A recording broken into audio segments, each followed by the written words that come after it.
আসসালামু আলাইকুম, কেমন আছেন সবাই? সো এই যে দেখেন আমার মিডনাইট ক্রেভিংস উঠলে কি করি।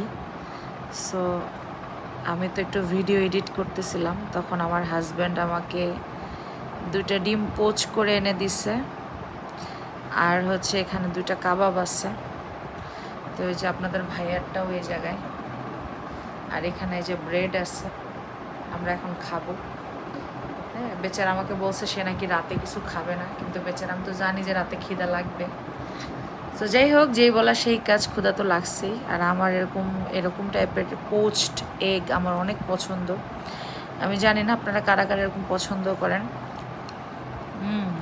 অনেক মজা, মাশাল্লাহ অনেক মজা। তো যাই হোক, আমার যখন রাতে অনেক বেশি ক্ষুধা লাগে, আমার বাসায় সবসময় কাবাব বানানোই থাকে। মানে কাবাব হচ্ছে ব্যাটার রেডি করা থাকে, জাস্ট ভেজে খেয়ে ফেললেই হয়। আর ডিম তো সবসময় অ্যাভেলেবেল থাকেই বাসায়।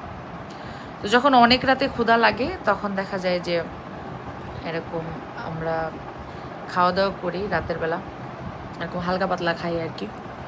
তো আপনারা কারা কারা আমাদের মতো এরকম রাত বিরাতে ক্ষুধা লেগে যায় আর এগুলো খান, অবশ্যই কমেন্ট করে জানাবেন।